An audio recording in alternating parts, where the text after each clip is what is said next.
penjumlahan atau pengurangan dari dua fungsi U dan P dirumuskan sebagai, misalnya ada U sama dengan G fungsi dari Gx, P fungsi dari X juga ya, Hx ya. Maka Y-nya itu U tambah atau kurang P. Tetapi dy per dx mesti cari dulu turunannya ini. Ya. Baru dibagi dengan turunannya ini. Kemudian ditambah atau dikurang dp ya. Ini dibagi dengan langsung ini. Ya. Jadi ini rumusnya. Contohnya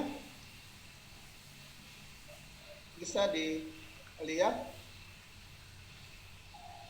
Ya, ini. Contoh, bila U sama dengan 2X ya. Dan P sama dengan X pangkat 2. Kalau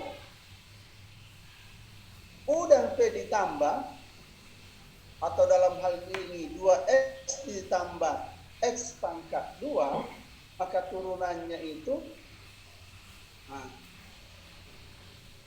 dy per dx ya, dy per dx ini kan turunannya tinggal 2 kan, ini berpangkat 1 toh, jadi 1 kali 2 berpangkat 1 tadi, kalau dikurangi 1 tinggal 0, X pangkat 0 hilang, tinggal 2. Kalau ini X pangkat 2 diturunkan menjadi 2X, 2 kali 1 di depannya, kan 1 di depannya ini sebenarnya, jadi 2 kali 1 2, X-nya pangkat 2-nya ini dikurangi 1 tinggal 1, berarti tinggal 1X-nya. Jadi turunan ini yang di atas ini sama dengan 2 tambah 2X. Bisa dipahami Bapak Ibu? Semakin susah, semakin tinggi jenjang pendidikan, ya tentu pelajarannya semakin susah juga, ya.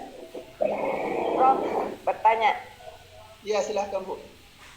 Ya, tapi rumus ini bisa digunakan pada saat di suatu perusahaan atau tujuannya untuk menghitung menggunakan rumus ini, Prof.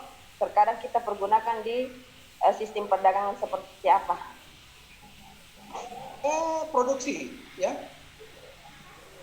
Pada saat kita melakukan produksi, sebab persamaan-persamaan itu kan sebenarnya muncul pada saat ada data yang diinput, ya.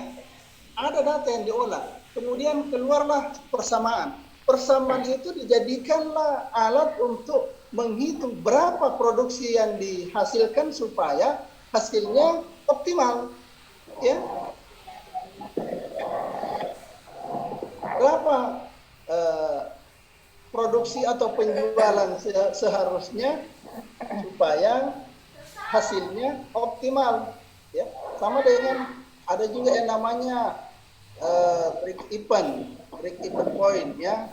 Ada titik pulang pokok. Berapa yang harus dijual supaya tidak untung, tidak rugi, ya. Sama ini, ya. Berapa yang harus dijual ketika saya rencanakan mau untung sekian, seperti itu. Jadi sesungguhnya, misalnya ada bahan baku sekian, ada bahan baku X, ada bahan baku Y. Kemudian mau menciptakan produksi. Untuk melakukan produksi, menciptakan produksi satu produk, digunakan bahan baku Y sekian, digunakan bahan baku X sekian. Nah, tapi kalau bahan bakunya masing-masing terbatas, berapa yang harus diproduksi sehingga hasilnya optimum? Nah, seperti itu, ya.